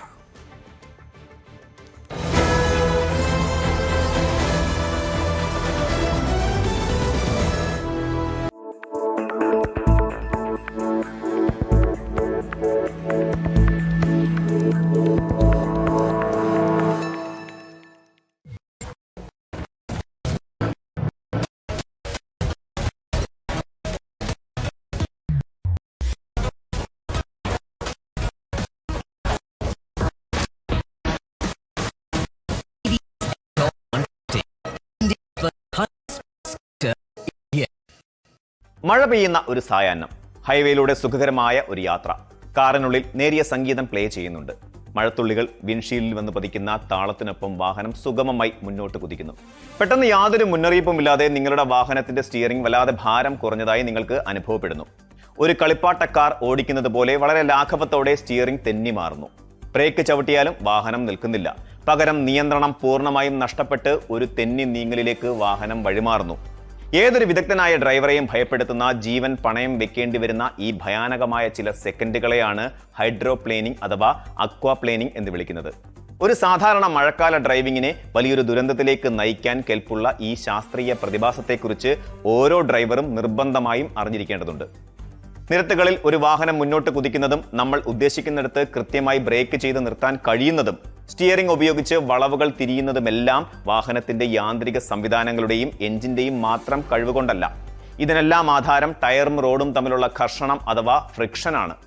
മിനുസമുള്ള ഒരു തറയിൽ എണ്ണയൊഴിച്ചാൽ നമുക്ക് നടക്കാൻ കഴിയാത്തത് എന്തുകൊണ്ടാണെന്ന് ചിന്തിച്ചിട്ടുണ്ടോ? അവിടെ നമ്മുടെ പാദങ്ങളും തറയും തമ്മിലുള്ള ഘർഷണം പൂർണ്ണമായും നഷ്ടപ്പെടുന്നു. ഇതേ ഭൗതിക ശാസ്ത്രം തന്നെയാണ് ഹൈഡ്രോപ്ലേനിങ്ങിലും സംഭവിക്കുന്നത്. മഴയത്ത് റോഡിൽ വെള്ളം കെട്ടി നിൽക്കുമ്പോൾ വേഗത്തിൽ വരുന്ന വാഹനത്തിന്റെ ടയറിനും റോഡിനുമിടയിൽ ആ വെള്ളം ഒരു നേരിയ പാളിയായി രൂപാന്തരപ്പെടുന്നു. സാധാരണഗതിയിൽ ടയറുകളിലെ ചാലുകൾ അഥവാ ത്രെഡുകൾ ഒരു പമ്പ് പോലെ പ്രവർത്തിച്ച് ഈ വെള്ളത്തെ വെളിയിലേക്ക് തെറിപ്പിച്ച് റോഡുമായുള്ള സമ്പർക്കം നിലനിർത്തുകയാണ് ചെയ്യുന്നത്. എന്നാൽ വേഗത കൂടുമ്പോൾ ഈ പമ്പിംഗ് പ്രക്രിയ പരാജയപ്പെടുകയും കാര്യങ്ങൾ കൈവിട്ട് പോവുകയും ചെയ്യുന്നു. വാഹനത്തിന്റെ വേഗത ഒരു നിശ്ചിത പരിധി കടക്കുമ്പോൾ ടയറുകൾക്ക് പുറന്തള്ളാൻ കഴിയുന്നതിനേക്കാൾ കൂടുതൽ വെള്ളം അതിനടിയിലേക്ക് ഇരച്ചു കയറുന്നു.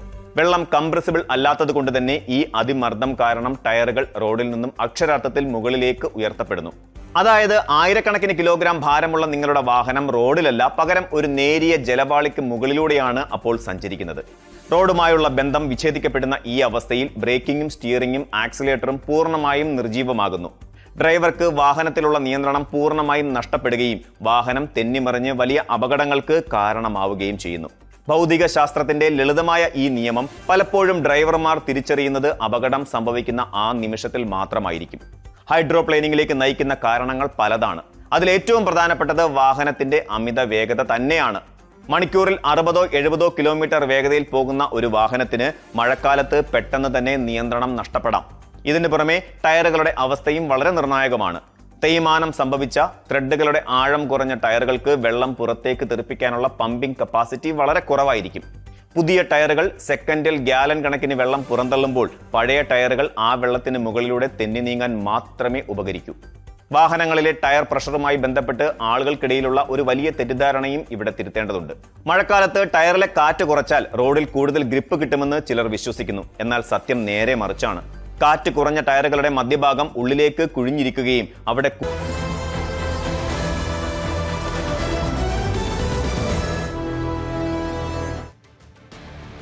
അങ്ങ് അമേരിക്കയിലും ഒരു കേരളമുണ്ടെന്ന് ഓർമ്മിപ്പിക്കുന്നതാണ് പെൻസിൽവാനിയയിൽ നടന്ന ഫൊക്കാനോ ദിനാഘോഷം. മലയാളിത്തവും കലയും സാഹിത്യവുമെല്ലാം ചർച്ച ചെയ്ത വേദി 2 ഗിന്നസ് ലോക റെക്കോർഡുകളും സ്വന്തമാക്കി. ഒരു ദിവസം മുഴുവൻ സാഹിത്യത്തിനും സാഹിത്യ ചർച്ചയ്ക്കുമായി മാറ്റിവെച്ചു എന്നതാണ് ഇക്കുറി ഫൊക്കാന ദിനത്തിന്റെ പ്രത്യേകതയായത്.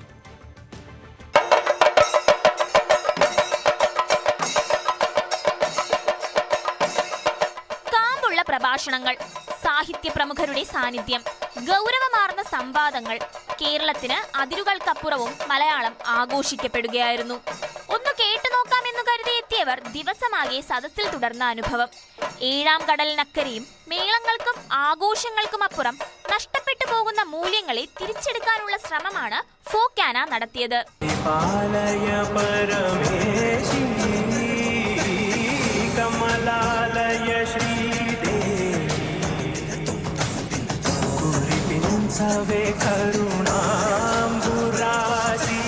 മലയാളത്തിന്റെ അഭിമാനമായ അടൂർ ഗോപാലകൃഷ്ണനാണ് സാഹിത്യ സമ്മേളനം ഉദ്ഘാടനം ചെയ്തത്.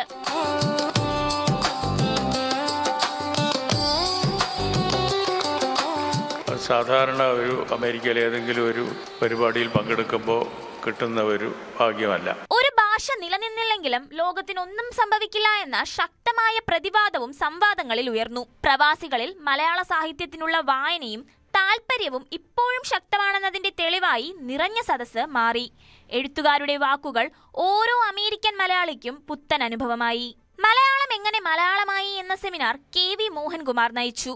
പുറത്തുനിന്നെത്തുന്ന പ്രവാഹങ്ങളെ ഉൾക്കൊണ്ട് സ്വയം സമ്പന്നമാകുന്ന ഒരു പുഴയെ പോലെയാണ് മലയാള ഭാഷയെന്നും അദ്ദേഹം ചൂണ്ടിക്കാട്ടി.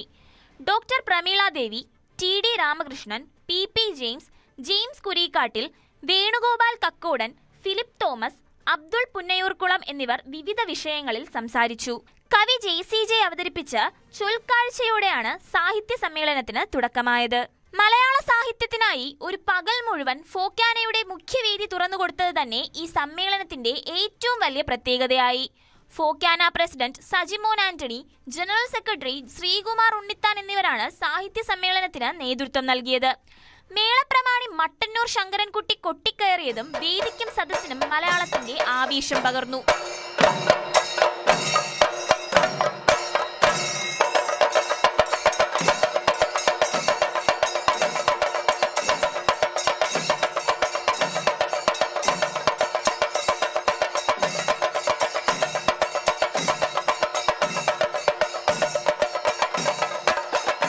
News desk, news 18.